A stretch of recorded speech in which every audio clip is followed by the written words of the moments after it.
see so much in what it is that April has to offer. I feel the very same way.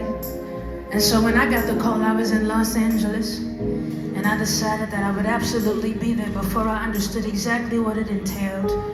My week has been insane. I've gone from Chicago to New York tomorrow to wherever I am today in Los Angeles. It's been nuts.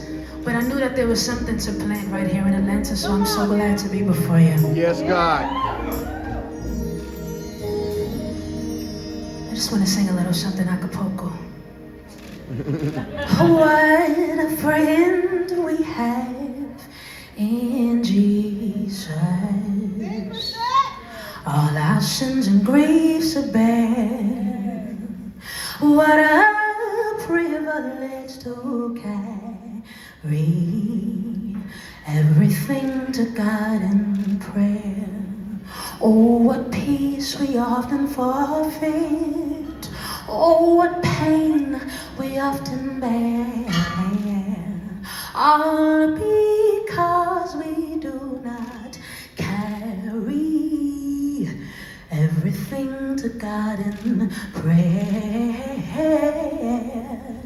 Everything to God in prayer. So many people have told me over the 15 years that I've been performing and singing all over the world that they're praying for me. I've heard that so many times as I've traveled. People would walk up to me, and I come up in holiness. I was raised underneath the blood of Jesus Christ. It was all over my life. I don't need an applause. God did that on his own. Yeah. And I was 9 years old when I was laid hands on and laid out on a Friday night revival, speaking in tongues. 9 years old. I'm one of those kids who needed Jesus. If I didn't have him, I'd be one of those messes that you've seen all over Hollywood. And so I got into this music business, and for some reason people just continue to pray. They continue to lift me up. They continue to stand on the fence for me, stand and kneel before the Lord for me. And 15 years in, after a #1 album on the Billboard charts, after #1 R&B singles, after Grammy Award nominations and wins, I did something where people decided they didn't want to pray anymore. They decided they would stop praying for me. They decided that my voice, my name wasn't a name that they would want to bring before the Lord. And I began to ask God why. God, why have people decided that I'm no longer yours? They were praying for me when they thought I was just a sinner. They were praying for me when I thought I wasn't worth it. They were praying for me when they thought I wasn't valuable, when they thought that I wasn't one of yours. But as soon as I decided to stand on an international stage and sing a song next to one of your sons about all things working together for the good of those who love the Lord and are called to his purpose, they stopped praying for me. Why did that happen, Lord? And I realized that sometimes people pray in their comfort zone. People pray when they've got something crazy to say to God about you. People pray when they think they have an idea about you and they don't know exactly what it is, so they just want to say anything to God. They want to have audience with God, so they bring up his worst creations.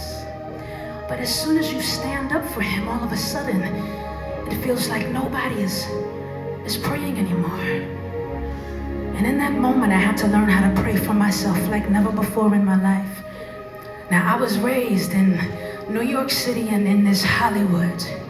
Right out of college, I was in school for vocal jazz performance, and I made $1 million because I could hold a note. And we went straight to Los Angeles and started making this music. And there was all of this stuff there, but one thing that I loved so much was a thing called yoga. I didn't ask you if you liked it. I said I liked it. And it was the thing that I used to quiet my mind. Because coming from out of the church, I had learned to quiet my mind on my knees next to my mother in Friday night, all-night prayer services. But in Hollywood, there weren't as many people to kneel next to. And so I began to sit cross-legged with my hands on my knees, my back up straight and my eyes closed. And in those meditation spaces, I would ask God, I would say, God, how do you see me? God, what do you see? And I would always wonder why he had me in this realm of music called R&B. I wasn't raised on R&B. Matter of fact, when Jay-Z asked me to sing a song with him, I had to run to Barnes and Nobles to buy all of his albums and see if I could memorize as much as I could. And when I met him, he looked down at me and said, "You're weird." I said, "Well, where I'm from, they call it peculiar, but whatever." And I began to walk through this place, this journey, this music space. And all of a sudden, all of the love, all of the kindness, and all of the prayers left. And I was left to my own kneecaps. I was left to my own hands being clasped. It was the most beautiful time in my life. Hell was the most beautiful time in my life. Because it was the time where I had to go down, down, down into the ugly depths of a world that felt like it had forgotten about me. And for some reason, that was exactly where God wanted to meet me. I would have never guessed. I said, "Oh God, you're gonna meet me in hell?" And I would go into my actual closet, not a proverbial closet, but an actual closet. And I would pull out my journal, and I would sit down on my shoes or my pillows or whatever it was. And I would just begin to ask God, "How do you see me?" I said, "Because Lord, they're calling me everything. They're telling me I don't love you. They're asking questions. Why would a secular artist sing a gospel song in a moment like that? She has no right." I said, "God, did you never show them that I loved you? Did you never show them that I was a good person?" I said, "Lord, all those charity events I went to, all of those handing out turkeys that I did, all of those schools that I donated money to, did not anyone see that? What are your people looking at? Why can't they see love?" Those are the questions I had. I had opened up a yoga studio and a clothing store.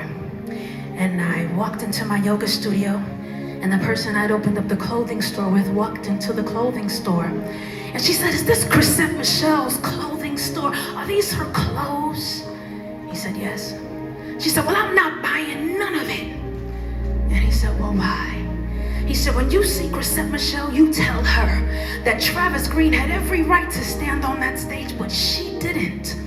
And he said, "Why not?" She said, "Because she's not saved. She's not one of us." We gotta do a better job of recognizing ones of us. Because we're all over the world. We're doing backstage prayers with rappers that you don't see. We're doing backstage prayers and tarrying services with strippers whose names you don't know how to call just yet. So don't you dare stop praying for your secular artists who are out here doing God's work.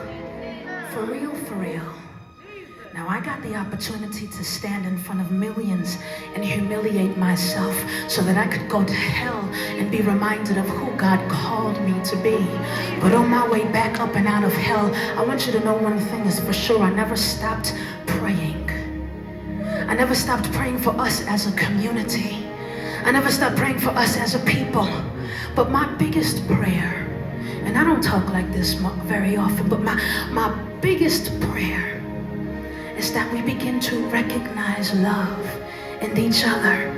That we begin to look at each other and put the judgment down and open up our eyes and see who each other really is, because God's got a calling on so many of our lives that we are not supporting. It's called the gathering, because everybody needs to gather. Not just you, not just them, not just her, not just him, but all of God's children, because we've all got different paths to take to make sure we pull up the last few before he comes back. If we're not careful, somebody else will make a rock cry out. Sometimes I joke to my friends and they say, "Well, Chris, why you still be talking like you save?" I said, "Listen, bro, if I got to be the rock that's crying out, as long as God finishes doing what he's doing, he'll use a donkey. He'll use Chrisette Michelle. Oh, yes, he will." So let's stop putting our eyes and our words on people. Let's stop passing judgment on people, and let's get back on our knees.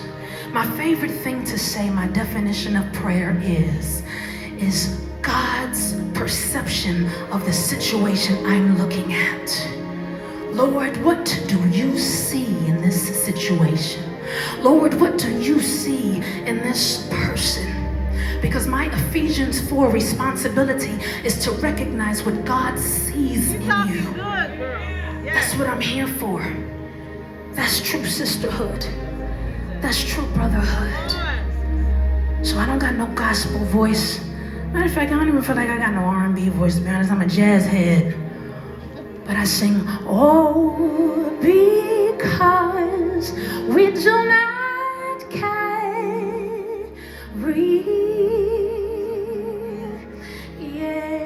everything to God in prayer. Let's keep carrying everything to God in prayer. I love you guys so much. God bless. Peace.